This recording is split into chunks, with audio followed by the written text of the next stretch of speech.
How to find great commercial property deals offline. Let's jump in this week and discover what is liquid gold, what is boots on the ground mean, and why is sometimes old school best school in terms of dealing direct with vendors. So let's jump in now, uncover the myths.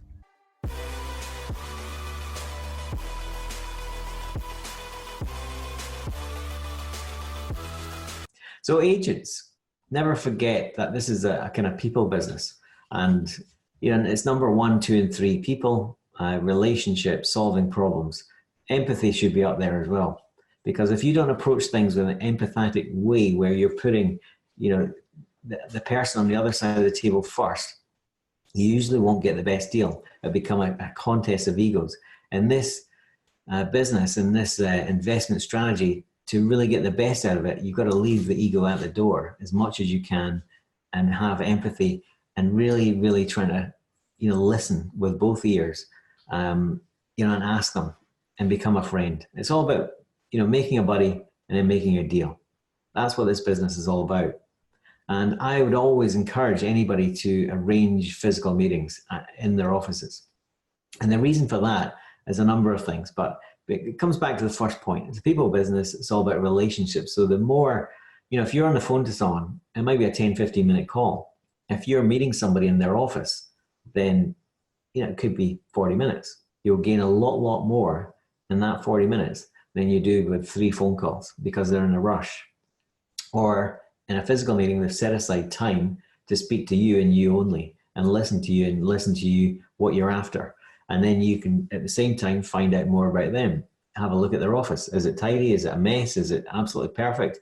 And it gives you a lot of insight into the person you're kind of dealing with. I.e., if it's really messy and sloppy, or they might not get back to you. So you'll have to chase them. So I would always arrange physical meetings and with commercial property agents. Now there's commercial property agents, obviously the agency, and they're the ones that are deal doers. They're the ones that put properties and tenants together, and investors. So they're going out there doing deals all the time. Then there's valuation agents, which you really need to know as well, because if you create a relationship with a valuation chap or a rent review chap, then you'll be able to pick his ear and ask them any recent comps on a property that you may be looking at present. And the reason that is incredibly important is the fact that, we'll just give you a real life story. Somebody pinged a deal on, and we're going to look at this one week actually. And this deal looked amazing. It was £775,000. It was 75k rent, and 4 floors. So top 2 floors with student accommodation, fully let, beautiful. About 15-year-old, so it was a gorgeous building as well. Not many repairs going to be going on. First floor was offices, fully let. Ground floor, 2 charity shops, fully let. So it looks like a dream deal. Nearly 10% yield. How can you go wrong? Now, as I scroll down to the second page, there were 2 numbers and 4 letters that left me with, it's not a great deal. It's a motivated vendor, but an educated, motivated vendor who wanted to get out because he realized what's going to happen. And what's going to happen is, and this is why the rent review and valuation relationships are so important. I mean, you didn't need it at this point because it was so evident. It didn't say this, but this is what it meant.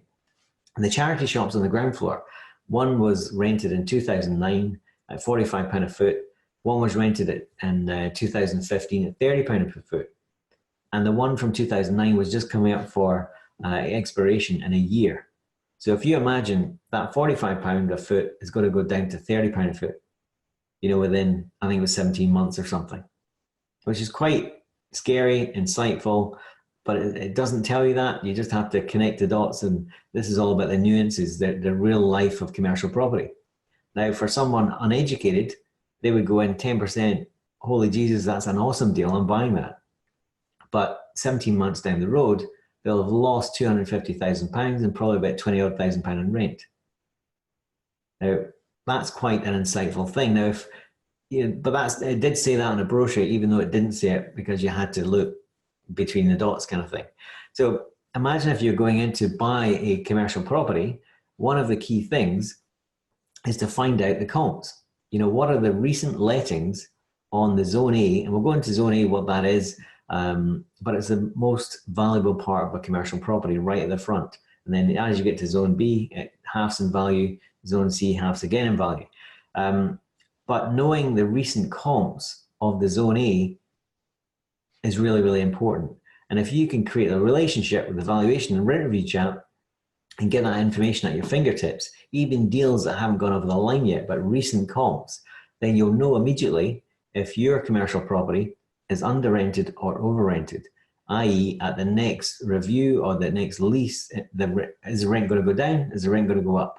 Yeah. So those kind of relationships that you can pull on really, really quickly are fundamental to insights into whether you're going to get a great deal or not a great deal. Yeah. And down below, business brokers, I would always encourage, that to be part of your arsenal, because, I've bought quite a few businesses where their commercial property is the underlying asset. And a lot of these businesses, they're worth less, sometimes half the value of the commercial property rented as something else. Like that one I told you about earlier, it's about 2,600 square feet. It's currently a restaurant, and we're buying it for 150. We'll get 24 rent, maybe 30 on a good day, maybe 28, but 24 all day long. So that's kind of worth 250,000. The minute I buy it with a tenant, it'll be worth 250 instead of 150. So business brokers are a great resource for picking up deals. The problem with business brokers is they overinflate. They put the wrong perception in the vendor's mind of what they're going to get, because a business broker doesn't really sell many businesses. What they do is take a lot of bookings to get them listed, and that's where they get their fees from. So you have to be wary of them, but they're a great resource. You just have to have a lot of patience, persistence with that kind of angle of buying a business. You got to wait for the right motivation, and I always call it the kind of last man standing. I'm always if I'm after something, if it goes, it goes, but if it doesn't, I just keep in touch with them. And I'm always the last man standing in a deal. And it provides fruit time and time again, because nobody can be bothered with the follow-up. But the gold is always in the follow-up, always. Yeah.